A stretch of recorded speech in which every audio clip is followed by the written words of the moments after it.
Donc reprenons juste le Kalvachomer qu'on avait fait. On avait dit comme ça, on avait dit, si dans l'ordre des valeurs, on voit qu'il y a le Pikuach Nefesh, ensuite le Korban, ensuite Shabbat. D'où est-ce qu'on voit ça? Parce qu'on a dit que si une personne, il y a peut-être un doute qu'avec le Kohen, avec son témoignage, on vienne disculper un juif, alors ça repousse le Korban. C'est-à-dire qu'on lui dit, arrête tes Korbanotes que tu es en train de faire et viens témoigner pour cette personne. Donc le Safek Pikuach Nefesh, le doute sur la possibilité de sauver un juif est plus important que les Korbanotes puisqu'on interrompt les Korbanotes. Alors dans ce cas-là, on te dit forcément que un Safek Pikuach Nefesh, un Safek sur un doute, un danger de mort sur Shabbat, il sera plus important que le Shabbat. Pourquoi? Parce que le Shabbat, il est en troisième rang des priorités. D'où on voit ça? Parce qu'on a dit que le Shabbat, il y avait les Korbanotes qui étaient faits. Donc forcément que les Korbanotes sont plus importants que le Shabbat. Donc dans l'ordre, ça fait Pikuach Nefesh, Korbanotes, Shabbat. Donc selon cette réponse-là, les Korbanotes, le Pikuach Nefesh, ça repousse le Shabbat a fortiori par rapport au Korbanotes. C'était la deuxième réponse. Troisième réponse. Nana Rabbi Elazar, Ve'amar. Rabbi Elazar, il a dit comme ça. Uma mila sheyechad mataim verbaim shmona evarim sheba adam dochet ha-Shabbat. Il dit comme ça, il dit. Il y a une des mitzvot de la Torah qui est celle de la Brit Mila. Est-ce que Shabbat repousse la Brit Mila? C'est la Brit Mila le Shabbat. Non. On fait la Brit Mila Shabbat. Oui, Shabbat repousse la Brit Mila. La Brit Mila repousse la Shabbat, pardon. C'est moi qui m'a dit. C'est moi. Pardon, c'est ça ce que je voulais dire. La Brit Mila repousse Shabbat, pardon. Donc on va bien que oui, la Brit Mila repousse Shabbat. Alors lui, il fait un Kalvachomer, il dit quoi? Il dit si on voit que la Torah, en gros, elle te dit qu'un des 248 membres du corps, à savoir la Mila, elle est plus importante que le Shabbat, alors qu'est-ce qu'il te dit? Kalvachomer, l'echol goufo chez Dochet ha-Shabbat. Il y a plus forte raison quand c'est tout le corps, parce que si une personne est meurt, elle perd tout son corps. À plus forte raison que tout le corps c'est plus important que le Shabbat. Bon, c'est un peu plus simpliste, mais c'est aussi c'est numérique. Rabbi Yossi et Rabbi Yehuda Omer. Donc là on est à la quatrième réponse. Et Shabtotai Tishmeru. Il y a un passage dans la Torah qui dit comme ça, qui dit mes Shabbat vous garderez. Yachol lakol. On aurait pu dire tous les Shabbats je dois les garder, c'est-à-dire même les Shabbatot, il ne risque de danger de mort. Talmud Lomar. Il te dit, c'est pour ça que la Torah, elle est venue, elle t'a pas enseigné Et Shabtotai Tishmeru. Elle t'a pas dit seulement mes Shabbatot, vous les garderez. Elle a dit quoi? Elle a dit Ach Et Shabtotai Tishmeru. C'est-à-dire qu'il y a un principe dans la Torah, qu'on retrouve assez souvent dans la Gemara, c'est que la Gemara, elle essaie de faire des drashot elle essaie de donner des explications et des interprétations à partir de mots qui sont en plus et qui n'ont pas forcément leur place. C'est-à-dire là, dans ce passage en l'occurrence, c'est marqué quoi? Il est marqué Ach Et Shabtotai Tishmeru. C'est ce qu'il dit. Cependant, mes Shabbats vous garderez. Si Hachem il veut te dire de garder le Shabbat, bah t'as qu'à dire Shabtotai Tishmeru. Vous garderez mes Shabbatot. C'est pas là ce qu'il dit Hachem. Il dit Ah, et Shabtotai Tishmeru. Mes Shabbatot, vous les garderez. Donc, preuve en est que de ce mot Ar, on veut déduire quelque chose en plus. Et lui, il te dit c'est quoi la définition qu'on veut te donner. Enfin, la notion en plus qu'on veut te faire savoir, c'est que en fait, c'est pas tous mes Shabbatot que tu garderas. C'est pas Shabtotai Tishmeru, c'est pas tous mes Shabbatot vous les garderez. C'est Ar, le mot en plus, il vient t'enseigner quelque chose, c'est quoi? Lui, il a reçu comme enseignement que ce mot en plus vient t'enseigner tous les Shabbatot, sauf le Shabbat où il y a un danger de mort.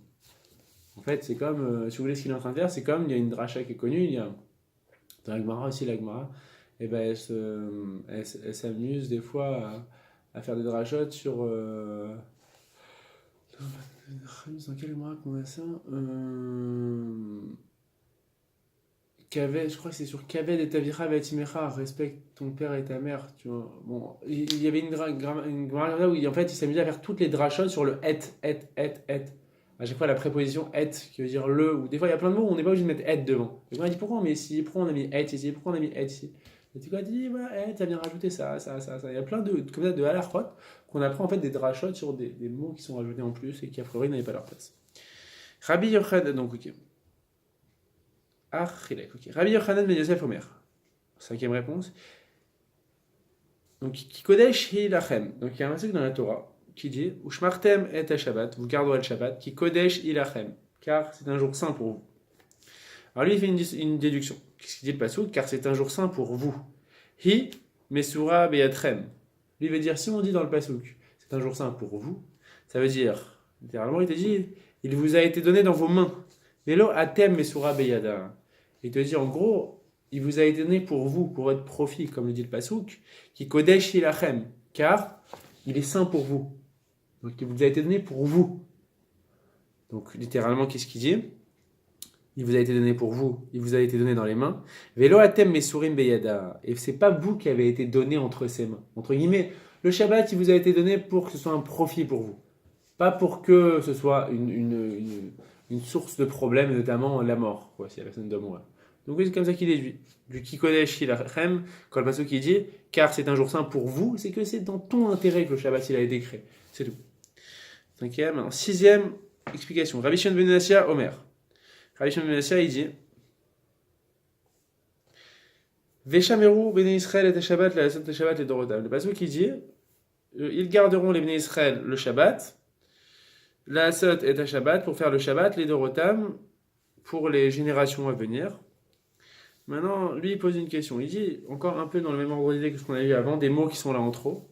Le pasuk il dit Veshameru bnei Israël et à Shabbat. Ils garderont les bnei Israël le Shabbat. Ensuite, qu'est-ce qu'il dit?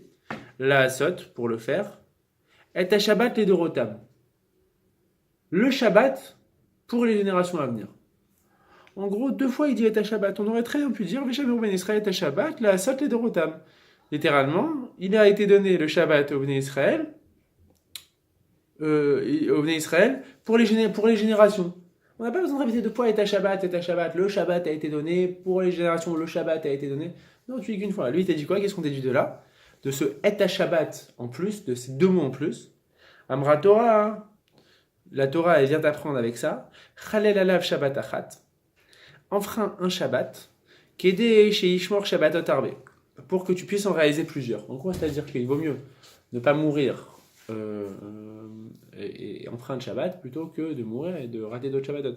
Alors d'où il déduit ça, j'ai pas bien compris, mais peut-être ce qu'il veut dire c'est qu'on fait et à Shabbat, c'est-à-dire qu'il y a une notion de multiplication des Shabbatot. Si on dit deux fois et à Shabbat, c'est que le but des Shabbatot c'est d'être multiplié et qu'il y en ait beaucoup qui s'accumulent en quantité, en qualité aussi bien sûr, mais aussi il y a une notion de que ça s'accumule en quantité. Vous voyez ce qu'on veut dire?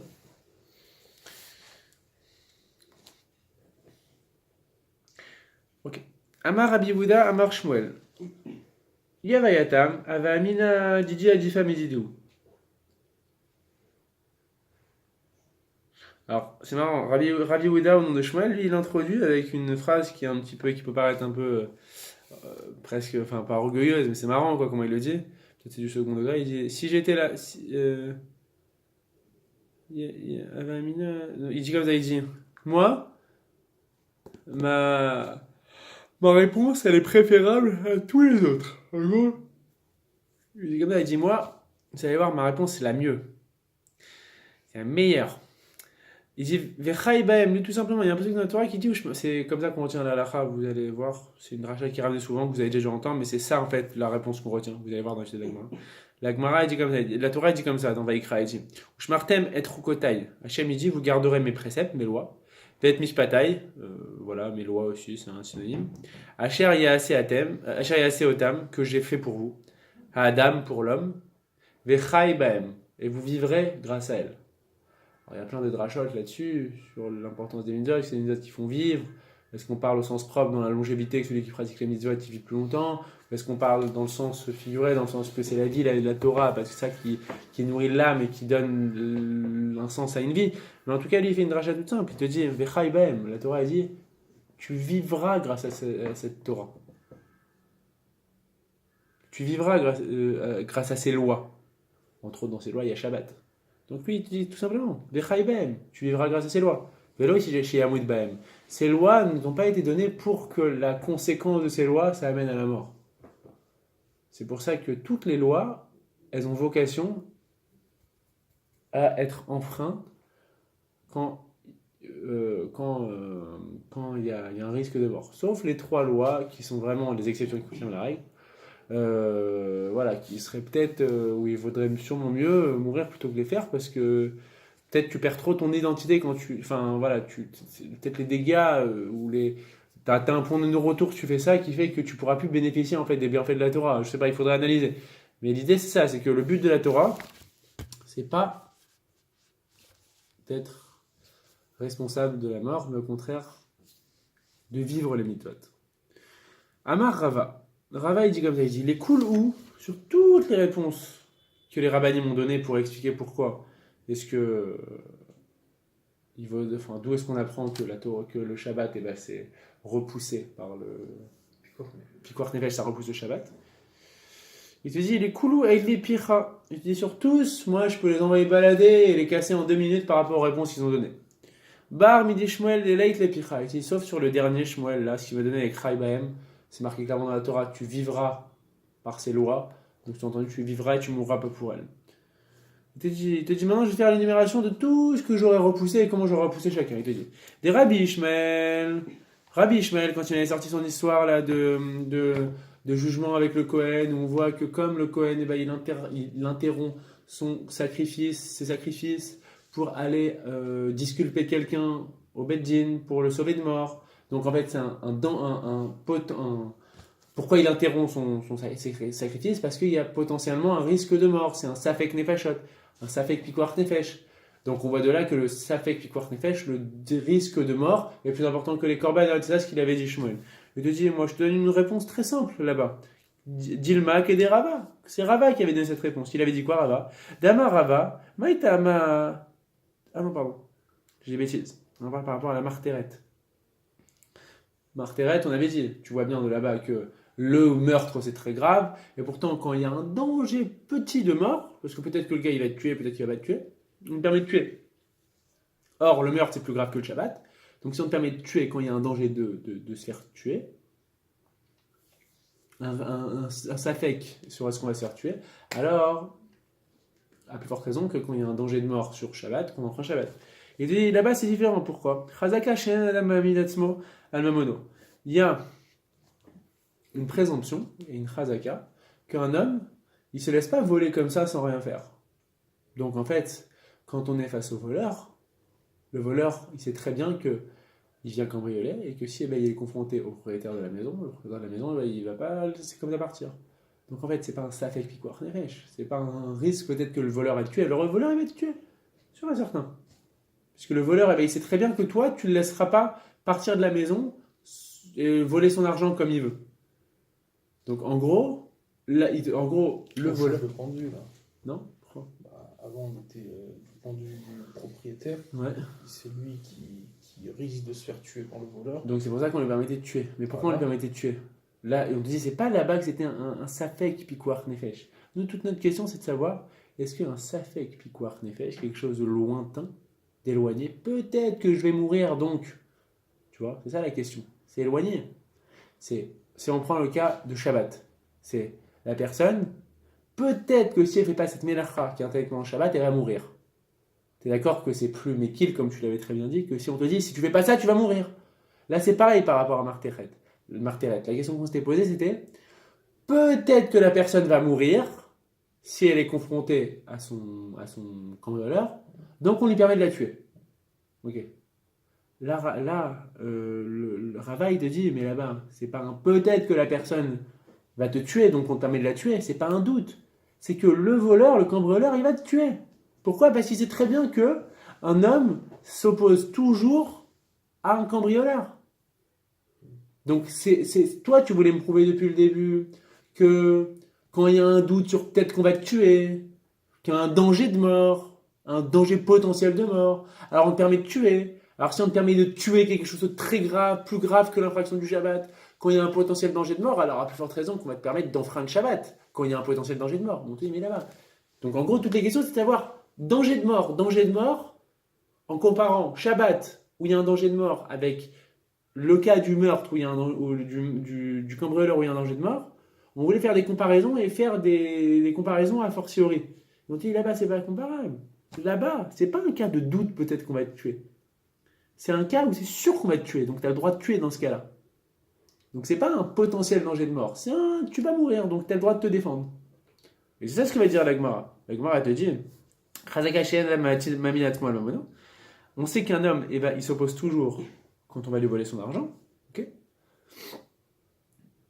Et donc dans ce cas-là, Vea et Meda Yada Deka il est AP, donc le voleur il sait très bien que le propriétaire va s'opposer à lui. Donc Veamar, et il dit quoi? Hika il est AP, Katlin ale. Si ce type il s'oppose à moi, je le tue. Ok. Et la Torah, qu'est-ce qu'elle te dit? Vea Torah Amra, Abba le Orgecha, Ashkam le Orgo. Veashkechan Vadai. Il y a un principe dans la Torah, celui qui s'élève pour te tuer, tu te lèves avant lui et tu le tues. Veashkechan Vadai. Et donc là, on n'est plus dans une situation de doute, peut-être qu'on va me tuer, mais dans une situation de mort certaine. Parce que tous les éléments sont réunis pour se faire tuer dans ce cas. Donc ça fait que Minalan. On pose la question maintenant, donc c'est pas un cas de Safek, c'est pas un cas de doute. Donc en résumé, je répète. Nous, depuis le début, notre question c'est de savoir est-ce qu'un danger de mort potentiel, un doute sur un danger de mort, est-ce qu'il repousse Shabbat? C'est pas seulement un danger de mort, c'est pas la personne, il faut à tout prix là que tu éteignes le feu, parce que si tu n'éteins pas le feu, tu vas mourir. Bon, disons, la personne elle est entourée des flammes, tu vois, pas une personne qui peut s'enfuir. C'est pas ça le cas. Notre question, c'est de savoir, vous savez, voilà, la personne elle est malade. Un cas sur deux, si la personne ne prend pas ce médicament dans les 24 heures, 50-50, je sais pas si c'est un vrai Safek. Un Safek, c'est voilà, je sais pas, 25%. Bon, si 50-50, c'est un Safek. Mais il y a un doute, donc Même si. moins, quoi. Même moins. Si Une personne sur 10, peut-être elle meurt. Il y a un doute. Quand même, donc il y a un doute. Donc on te dit, dans ce cas-là, est-ce qu'elle doit prendre en frein de Shabbat en faisant une Melacha de Braïta? Donc, nous, au début, la réponse qu'il avait donnée, il avait dit si, on apprend ça du meurtre. Ou le meurtre là-bas, il y avait un doute, peut-être que tu allais te faire tuer, et on te permettait de tuer, parce qu'il y avait un doute que tu allais te faire tuer. Donc, on te permet le meurtre qui est plus grave que l'infraction du Shabbat, pour régler le problème du danger de mort potentiel, du doute, peut-être qu'on va te tuer. Donc, à plus forte raison que dans un cas, c'est l'infraction du Shabbat qui est moins grave que le meurtre, plus qu'on va te permettre d'enfreindre le Shabbat. Là, Gemara dit non, pas du tout, les deux cas ils sont pas comparables. Nous, notre question c'est de savoir est-ce que quand il y a un doute, danger de mort potentiel, est-ce qu'on enfreint le Shabbat? Donc quelque chose de plus lointain, un doute de danger de mort. Alors que toi tu m'as ramené un cas où c'est pas un doute de danger de mort. C'est un cas où c'est assuré que la personne va mourir. Mais peut-être que cette personne, il y avait un doute sur le fait que peut-être qu'elle va mourir. C'était pas sûr, peut-être qu'on ne lui aura pas permis. Parce que peut-être qu'en règle générale, on ne permet pas, que ce soit pour Shabbat, que ce soit pour le meurtre, ou pour plein de mélachot, ou pour plein d'interdits de la Torah, on ne permet pas d'enfreindre les interdits quand il y a un doute, tout simplement. Donc on ne peut pas tirer des conclusions là-dessus. C'est clair? Yannick, c'est clair? Oui, juste pour et toutes les réponses qu'on a amenées avant. On va les voir, non mais juste celle-là déjà. On va les voir. Hein, non, juste pour savoir, Alors celui qu'on a amené avant, est-ce que ça répond pas à la question du doute? Est-ce que ça répond à la question du doute? C'est-à-dire ils n'ont pas parlé de doute a priori. Ils ont parlé de doute. C'est que, on va dire que les deux seuls, on va dire, qui ont parlé de doute, c'est celui-là qui est en train de parler du martéat, du cambrioleur, et le deuxième avec l'histoire du Cohen qui était en train de juger. Mais sinon, les autres, ils ont donné des réponses soit à travers les psukim, soit à travers une logique, en disant celui qui disait la Brit Mila, ça repousse Shabbat, donc à plus forte raison quand c'est un danger de mort sur tout le corps. Mais c'est les deux seuls qui ont donné vraiment une logique construite, donc on va essayer de détruire, tu vois. Mais sur l'idée, en tout cas, sa preuve, c'est clair. Comment est-ce qu'il l'a... Oui, comment il s'est nommé? Jérémy? Ouais. Ok. Il te dit Rabbi Akiva aussi, des Rabbi Akiva Nami. Il te dit alors Rabbi Akiva, lui c'est encore plus facile de le casser. Pourquoi sa preuve avec le Kohen, c'est pas bon? Dilma Kede Abaye. Donc qu'est-ce qu'il nous avait dit Rabbi Akiva? Rabbi Akiva nous avait dit ouais, tu vois bien que le Kohen, qui peut peut-être disculper un juif de la mort, eh ben on lui dit interromps ton service, ton sacrifice. Ok? Donc à savoir que la possibilité potentielle, c'est un potentiel danger de mort. C'est-à-dire, peut-être la personne elle va mourir, peut-être elle va pas mourir. Parce que peut-être qu'en fait, tu vas pas le sauver. Donc, un safek nefashot, safek pour nefesh, ça repousse le service. Or, le service repousse le Shabbat. Donc, on avait déduit, donc, le danger de mort potentiel, le safek, danger de mort, le doute sur le danger de mort, il est plus important que le Shabbat, a fortiori. On avait dit non, là-bas tu confonds tout. Pourquoi? Des Amarabaye, parce qu'Abaye, il t'a expliqué de quoi on parle là-bas. Masrinan, les zouk, des Rabbanan, les Daim, Mamash, Bedvarav.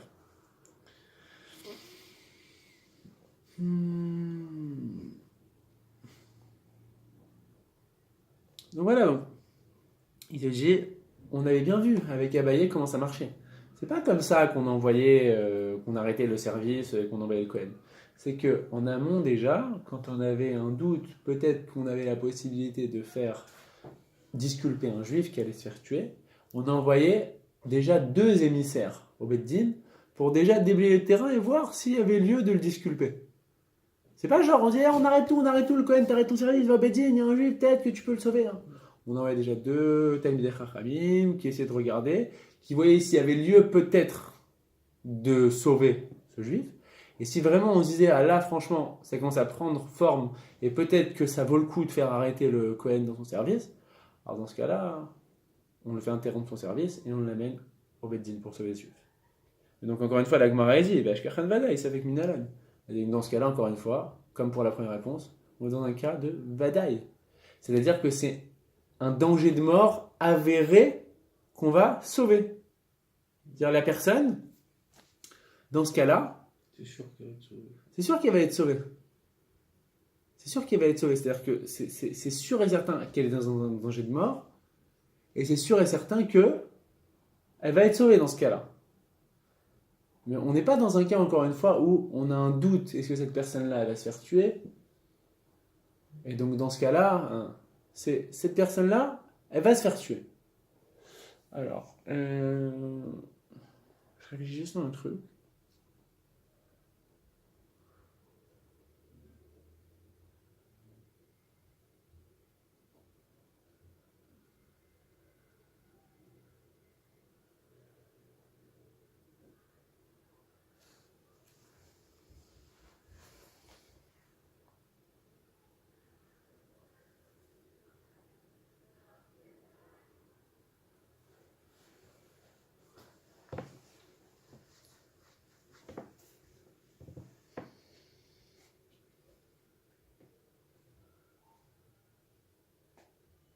Non, je viens de comprendre que j'avais mal compris à l'époque où je l'avais étudié. Parce que non, j'ai compris maintenant. C'est pas ça en fait le truc. Parce que si on dit comme ça, qu'ils allaient en amont, ils analysaient, est-ce que ce que tu dis, est-ce qu'il y a vraiment une chance de te sauver? C'est-à-dire que là maintenant, on est dans un cas où on est sûr qu'on va le sauver. Mais c'est pas ça notre question. C'est d'analyser, est-ce que on est dans des cas où on est sûr qu'il y a un risque de mort. Donc en fait, je reprends, le cas c'est pas ça en fait. C'est que les 2 Talmidei Chachamim qu'on envoyait en amont, c'était pour voir s'il y avait vraiment un danger de mort dans la situation. Alors, il faut voir comment ça se passe, mais est-ce que la personne risquait vraiment la mort en gros? On ne sait pas vraiment si la personne risque la mort. Donc là, on te disait, attends, c'est pas comme ça, on interrompt le service, et le Cohen il vient, et on lui dit, attends, peut-être il y a quelqu'un qui va se faire tuer, il faut peut-être que tu interviennes, le Cohen, va au Beddin, ça. Pas ça, on allait voir, on dit, ah ouais, lui c'est chaud, lui vraiment, lui il risque la peine capitale, quoi. Et donc dans ce cas-là, on interrompait tout.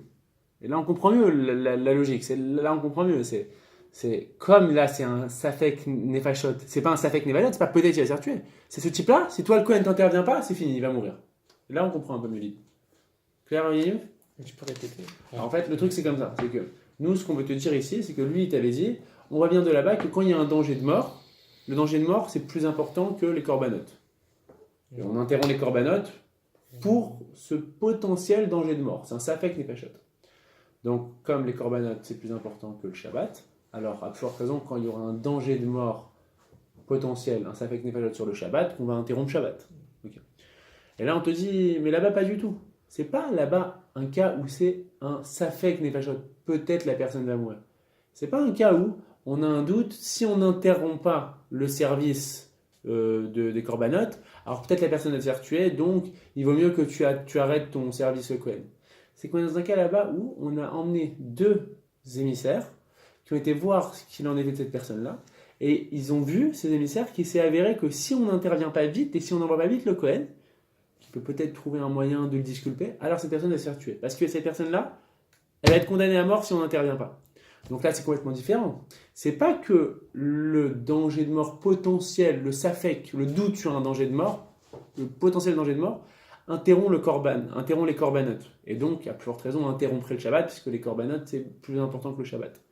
C'est qu'on est dans un cas là-bas où c'est sûr que si tu n'interviens pas, la personne va se faire tuer. Et donc, c'est pour ça qu'on interrompt les corbanotes. Mais donc dans ce cas-là, c'est plus pareil, parce que nous, notre question de base, c'était quoi? C'est de savoir est-ce qu'un safek, un doute sur la mort, interrompt le Shabbat.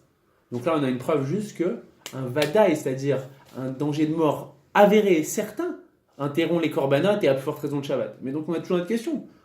Est-ce que, pour autant, quand c'est un danger de mort potentiel, est-ce qu'on interrompt le Shabbat? On ne sait pas. Jérémy, clair?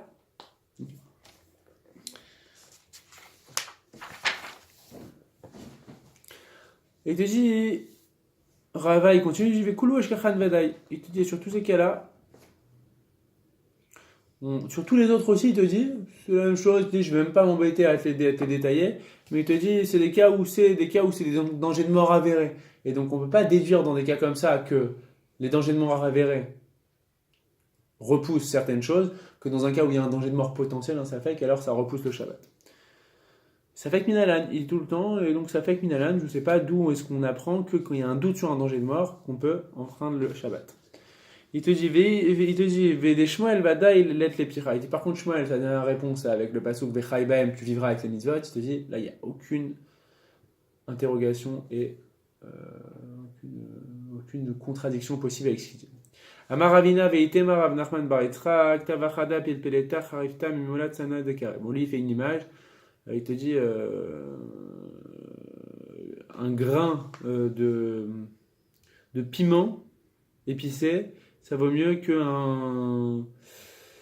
qu'un panier rempli de courges. Alors, je sais pas ce qu'il veut dire. En gros, ce qu'il veut dire, c'est que des fois, non, c'est-à-dire dans le sens, en gros, les plus petits, des fois, c'est les meilleurs. Tu vois. Alors, c'est un petit grain, hein, ça peut exploser, un piment, tu vois, un petit grain de piment. Alors que des fois, tu as des paniers entiers de courges, mais qui sont pas piquants, tu vois. C'est ça ce que tu veux dire? Donc, c'est la qualité qu'on regarde, pas la quantité. Il y a lui qui a fait tout un truc avec Shabbat, Marteret, l'histoire, le Kohen, non, il s'est allongé sur 5 pages. Il a dit juste Vechai Baem, Veloshi Amud Baem, c'est marqué dans la Torah, tu vivras avec les mitzvot. Donc, elles n'ont pas été faites pour te tuer, les mitzvot.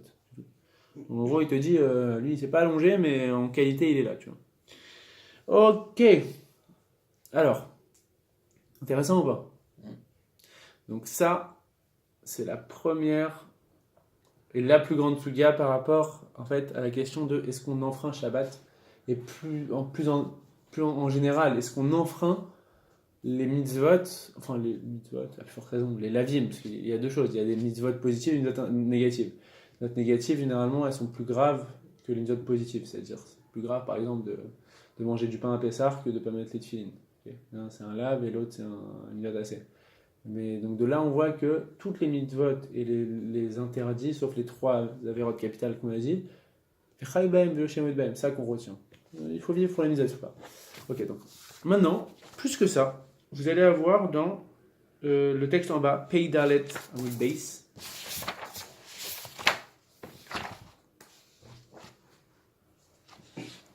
Pei Dalet Amud Beis.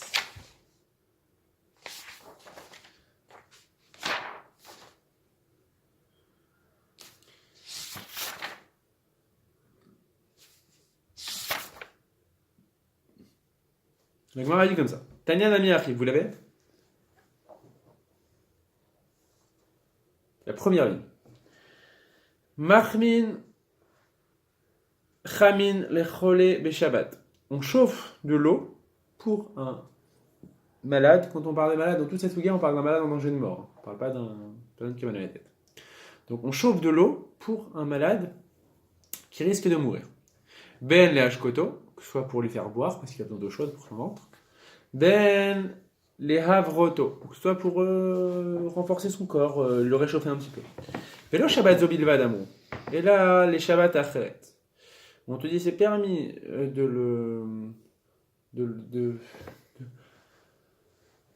c'est-à-dire, on te dit c'est permis de lui chauffer son eau maintenant, mais pas que pour Shabbat là, même pour d'autres Shabbatot. C'est-à-dire en fait la Gemara parle d'un cas ici où imaginons la personne elle a un traitement qui doit durer 8 jours.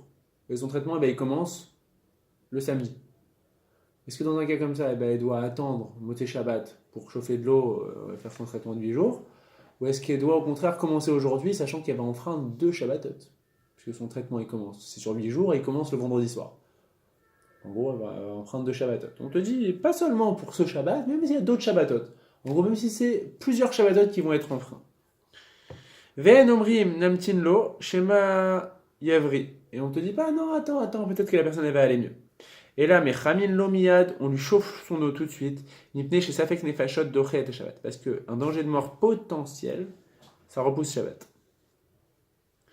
Lo Safek Shabbatzo, et là, Afilou Safek les Shabbat Achet. Comme je vous ai dit, même si c'est sur plusieurs Shabbatot que la chose se reproduit. Ve'en osin dvarim alalu, lo aliede nochim, velo aliede kutim, ktanim. Alors, un fait très intéressant, et c'est ça ce que je vais vous montrer, c'est qu'on a tendance à penser que quand il y a une intervention à faire avec un danger de mort, alors il faut demander à un goy de le faire. Un petit, c'est-à-dire qu'en règle générale, la halakha, il y a tout un pan du Shulchan Aruch qui s'appelle Amiral et Nochir. Alors quand on a une melacha à faire, en règle générale, à qui on demande à un goy en théorie. À tel point que quand c'est une melacha d'Erabanan, à l'intérieur d'Erabanan, on peut demander à un goy de faire la chose sans problème. Parce que quand c'est ce qu'on appelle très d'Erabanan, c'est-à-dire un intérieur d'Erabanan à la base, et en plus de ça que tu demandes à un goy, ça devient carrément permis. Mais il y a des cas, des fois où c'est une melacha de la Torah, où on demande à un goy, a posteriori quand on n'a pas le choix, mais on demande à un goy. Ça descend toujours d'un échelon quand on demande à un goy la chose. Okay, donc maintenant on se dirait, ah la personne est en danger de mort, il faut l'amener à l'hôpital, je ne sais pas ce qu'il faut faire, il faut appeler l'ambulance. Je demande à un goy. Et ben non, justement, là c'est ce qu'on est en train de dire. On ne fait pas ces choses-là en le demandant à un goy, ou en le demandant à un enfant. Et là, l'idée que Israël, pas seulement que tu vas le demander à un juif, mais tu le demandes à un adulte juif, à un Talmid Chacham. Tu dis, Ve'en omrim yasu dvarim alalu, lo alpi nashim. Et tu ne laisseras pas les femmes faire ça. Velo alpi kutim. Et pas, voilà, c'est un peu comme des goyim. Les kutim, c'est un peuple qui se sont convertis dans le désert, dans la Torah, voilà, qui se sont convertis. Il y a un doute en fait sur leur conversion, s'ils étaient vraiment juifs ou pas, parce qu'il y en a qui disent qu'ils sont convertis de peur, mais pas vraiment en étant sincères. Donc on te dit en gros, il ne faut pas laisser un goy faire ça, il ne faut pas laisser un enfant faire ça, il ne faut pas laisser une femme faire ça. Aval mistarfim les dates achet.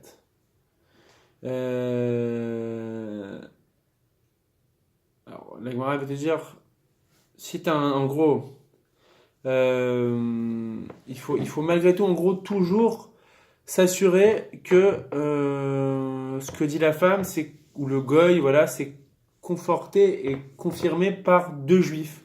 En gros, pour qu'il y ait une majorité de personnes qui réfléchissent dans l'intérêt du malade, qui confirment ce qu'est en train de dire la femme ou le goy. Voilà. Alors pourquoi, vous verrez, on verra dans la halakha. Alors peut-être pas aujourd'hui, mais aujourd'hui on verra pas la halakha. On va voir encore un petit morceau de Gemara, mais en fait l'idée c'est quoi? C'est qu'on a peur que le goy il soit atzlan, c'est-à-dire qu'il soit paresseux. Pas paresseux, mais